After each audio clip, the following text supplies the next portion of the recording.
Hey, welcome back to Math with Patrick and Quill. Today is December 10th, and we're solving problem 344 from the Daily Epsilon calendar. And we just need to show why x is 10 today because that matches today's date. So we have some triangle, and it looks like within this triangle we have many more line segments. Looks like we have an altitude right here. An altitude is just another name for a height of the triangle. And altitudes always line up with a 90-degree angle with one of the sides. So if you tilt your head a little bit, you could see this as a base and this as a height of our triangle. Similarly, we have another altitude over here, and you could think about that as the height and this as the base of our triangle, and these also line up at 90-degree angles. Also included in our diagram is this segment that joins both of these, the bases or the feet of the altitudes. It's just where they attach themselves to a side. And this particular line segment is bisected or cut in half. And in particular, it's bisected perpendicularly or at a 90-degree angle. And finally, this perpendicular bisector reaches down here and intersects the base of our triangle. And apparently, it intersects it exactly halfway between these 2 points because x is supposed to be 10 for today. And so if this were 10, then we would have this point exactly in the middle, or in other words, this would be the midpoint. And somehow we're supposed to be able to decide from the information given that essentially that this indeed is the midpoint of the base and not somewhere like a little bit off center. So I think the first thing I'll do is talk about the inscribed angle theorem. This is actually a theorem about circles, where if we have some inscribed angle, that's an angle that kind of emanates from a side of the circle, and we take these endpoints and connect them with the center of the circle, this angle in the center, or the central angle, is always going to be twice the inscribed angle on the side. And if you imagine bringing these points a little bit further outward, then we could get a diameter of the circle. This is going to be 180 degrees. And the inscribed angle theorem could tell me that this angle, well, the inscribed angle is then 90 because it's half of 180. And to me, this is very obviously 180 because it's a straight line. So what's kind of cool about this is that this inscribed angle could be kind of flexibly placed. So it could also be placed over here or maybe over here. And maybe you're noticing a link between what I'm drawing and this particular triangle. Essentially, what I'm trying to say is that because of these right angles, I know that I could draw a semicircle just like this. And maybe I'll connect the bottom right here. And it's these right angles right here that form these inscribed angles. And then we have this 180 degrees right here that essentially tell me that I do actually have half a circle in this diagram.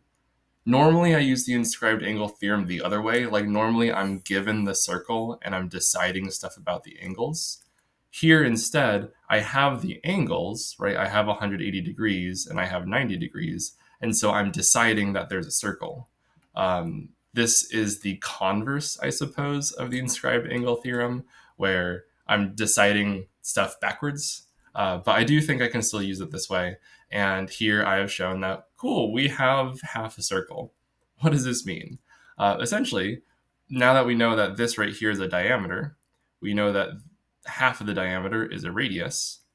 And so as long as this semicircle also kind of lines up with the other information that we're going to see in our diagram, then we're good. And essentially, I wanted to show that this semicircle is still logically consistent with the idea that we have a perpendicular bisector in the diagram. And the idea with perpendicular bisectors is that, let's say we have 2 points, we connect them, and then we bisect it perpendicularly. If I pick any point along the perpendicular bisector and connect it with my original 2 points, these 2 sides are going to be congruent or the same in length. So it doesn't really matter where I pick a point along my perpendicular bisector. It's always going to be true that these 2 lengths are the same. So if we look at our diagram, I could maybe connect this point to here, this point to here, And knowing that we have a semicircle in the diagram and knowing that these 2 points lie exactly on that semicircle, I'm confident to say that these are both radii of the circle, and therefore they are equivalent in length. And since I found a pair of things that are equivalent in length away from 2 other points, I am confident that the line that I'm lying on is indeed a perpendicular bisector. And so I am kind of figuring out that the circle that I drew is logically consistent with the rest of the diagram, and that if I'm assuming that this is the center of the circle, it totally works as a perpendicular bisector here, and then it totally works to show that basically all 4 of these lengths emanating from the center of the circle are indeed 10. So I think that's it.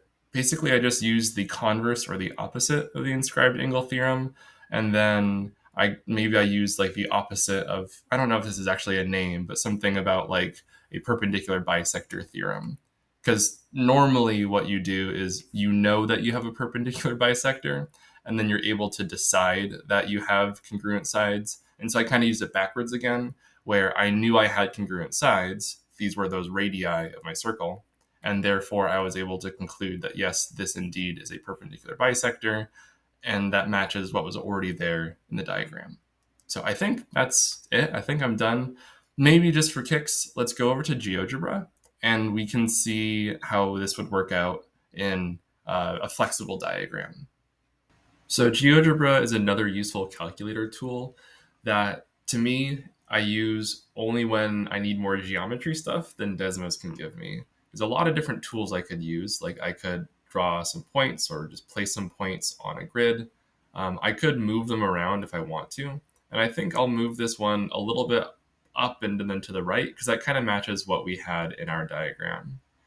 Now let's find some line segments. There we go. And we can connect our points. So now we have a triangle.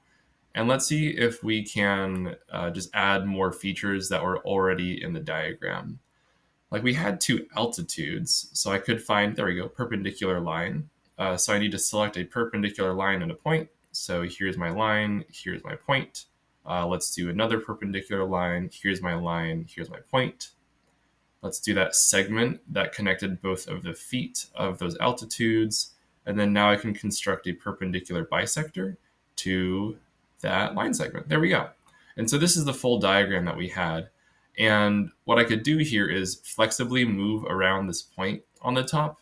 And the logic of GeoGebra helps everything just kind of stay good, I guess. And what I'm noticing here is it doesn't really matter where I'm moving this C point. We're always going to intersect exactly halfway between 0 and 5. And maybe if I move B a little bit, now we're going to be exactly between 0 and 4.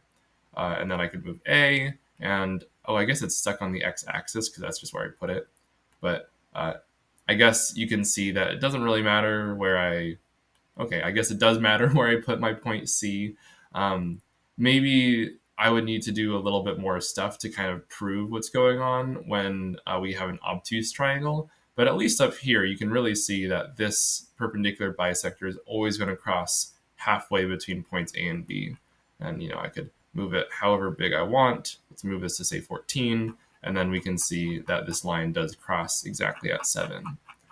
So this is a useful tool to kind of confirm what we already know, that within this setup, we are going to bisect the base of our triangle. So that's about it. Maybe you could play around and figure out how you can make sense of obtuse triangles for this problem. But given that we were offered an acute triangle in the picture, I don't think I want to dig much deeper on the what ifs down here. So anyways, I think we're all done. Thanks for watching, and I'll see you tomorrow. Bye.